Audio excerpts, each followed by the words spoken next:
Alrighty, y'all. We actually had some interesting NBA stuff happening today. Funny enough, you know who you are. Somebody sent me a DM on Discord, just being like, "Do you think this Westbrook trade is gonna happen? Like, do you think Denver's gonna get them?" And I was like, "Yeah, I'm pretty sure this is gonna happen." And so there we go. It actually happened. It didn't happen in the traditional way that we thought. For the second time in his career, Russell Westbrook has been traded to the Utah Jazz so that he can be released. The Utah Jazz obviously acting as kind of a conduit in this sense for the kind of full picture of this. The Clippers are sending Russell Westbrook and a second round pick and some cash to the Jazz for a sign and trade agreement with Chris Dunn.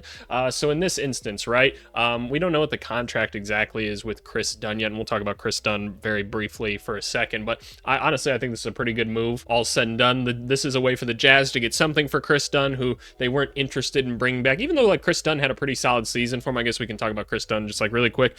Nice defensive player. He was a solid backup point guard for them this season. Should be a nice backup point guard for the Clippers. Does this mean that the Clippers are going to try to trade Bones Highland? Because like they've kind of got some decent depth there, and you could probably get something for Bones. Are you necessarily going to try to build with Bones if the team doesn't work out? Hard to say, but I bet you somebody would take a flyer on Bones. So that's just kind of a sub idea of this that I kind of want to pursue or kind of keep an eye on, if nothing else. But the Jazz get something for Chris Dunn, right? They subsequently cut Russell Westbrook. Russell Westbrook is free to go wherever. He's going to go to the Denver Nuggets. He wants a chance to contend. There's obviously an opening role for him. So we all know like the story of Westbrook and everything, like former MVP candidate. Maybe has never necessarily played like winning style basketball, but I've always loved his energy. Like I've always loved like watching him play, just like basketball in itself, even if it wasn't like necessarily like winning basketball, if you will, and it was maybe a little stat patty at times. But regardless, like Russell Westbrook still brings you a lot of things. He brings like a great leader, brings you some really good defense, like can still like go create for himself in a lot of instances. If he doesn't settle for some of these like stupid pull-up shots that he takes sometimes, it's actually pretty effective. So you'd like to think on a team like Denver, who the biggest problem for them was depth, right? We all understand the depth situation that they ran into, and they were like, okay, how do we solve this problem, right? We really need to. First priority in the offseason was bring back KCP, though. They failed to do so. He left for Orlando, and given the way that the new contract structure is set up, that's a really big deal for them, right? Because like it's not like, okay, we didn't pay KCP so we can go pay someone else. No, you're already over the luxury tax. The way the NBA works nowadays is they want players to keep or to stay exactly where they're at, right? Like they don't want trades to happen as much. They want to give incentive to the teams that build from within and everything. So you can always go over the cap to keep your players, but then they leave, and now you just don't have that money anymore. So now they're like, shit, not only have we not really added to our depth yet, we don't have KCP. They draft Deron Holmes. Deron Holmes is expected to be a guy that can come in and help them right away. Looked really good for one half of Summer League, and then he goes down with like, was it Achilles or ACL? I don't quite remember. I think it was Achilles. So now you don't have him. You did go get a guy like Dario Saric. You've got some young guys on the team that are interesting in Strother, Brown, and Watson, who could hopefully play like that 2 or 3.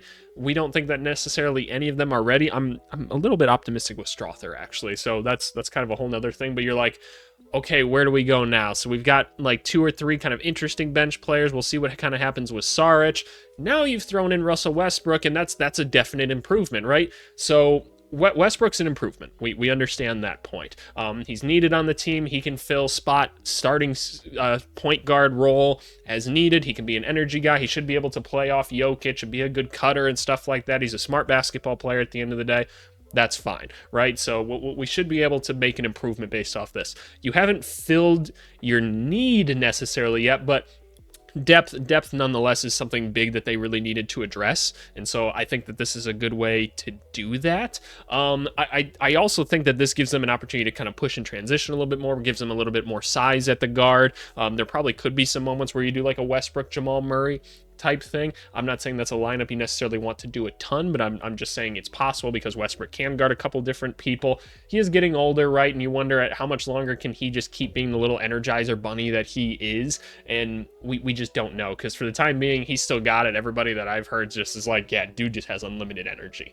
Like that's how he is. So I do really think that this is a good move all the way around. I think the Jazz got something out of this. I think the Clippers got something out of this. Obviously they hate trading like the draft capital and everything, but this is good for them financially and everything. And honestly, like Chris Dunn can contribute to them, right? And maybe this gives them the opportunity to then go trade Bones or something, right? Maybe they acquire something else because of that. But again, this is big for Denver. So one thing that I thought we'd do is we take a look at like Denver's actual cap situation, and if we do a quick count, 1, 2, 3, 4, 5, 6, 7, 8, 9, 10, 11, 12, So 12 like official roster spots. That's including Deron Holmes, who they're probably going to get a disabled player exception for, which for those of you that don't know, you'll get some cash back like on your salary, or you'll get a little bit of salary cap relief to go sign somebody, and you'll get a roster spot back, right? So you'll get a disabled player exception most likely for Deron Holmes, but otherwise you've got 2 open roster spots. You presume that Pickett and Hunter Tyson kind of continue to fall into those spots there, so you have maybe 1 to 2 more. Trey Alexander and PJ Hall look like they're going to be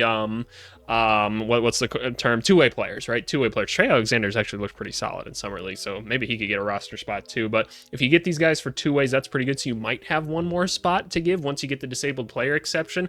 Probably needs to be some sort of shooting wing, and who is even left? What kind of guards are we working with at this point? Gary Trent isn't available anymore. Tyus Jones isn't really a necessity. Luke Kennard's probably going back to where he was. Landry Shamet could be interesting. Probably not a Horton Tucker. Oh yeah, what's going on with the Coro? We all kind of forget about that one. That one's kind of an interesting one. I don't think it's like a Wesley Matthews. Lonnie Walker would be a phenomenal pickup for them. If you got Lonnie Walker on a minimum, that'd be a steal and a half. Spencer Dinwiddie I also think would be a good option, but if you could throw a Lonnie Walker on that, I would feel pretty damn good about that. Like, you could look at like a Dwayne Washington. He's played pretty good in the summer league so far. Otherwise, we're kind of dwindling at this part of the free agent cycle. But yeah, no, that's kind of what all I'm seeing. I think Markelle Fultz honestly would be a decent bargain as well, just as you're adding more talent to the team. But man, if you could get Lonnie Walker, like you get a little bit of that wing defense, somebody that's played some more NBA minutes, that shot well from 3 at points in his career, and he's hungry and he's looking for something, like, man, I think that would be a really, really good one. But overall, Russell Westbrook going to the Nuggets, I think we should feel pretty good about that if you're a Denver Nuggets fan. You still have holes that you need to fill. You just do. But for the time being, this is an improvement. It's an easy improvement too. You didn't even have to give up anything to go get him. You're just going to get to sign him, and that's awesome. And will this be enough to push them over? I don't know, man. The West is complicated, but hey, I want to hear from you guys at the end of the day. What do you guys think? But hey, appreciate you guys as always. We'll be covering the Summer League. I don't know. I might group them into 2 days. We'll see how much time I have. But hey, appreciate you guys as always. We'll see you. Bye.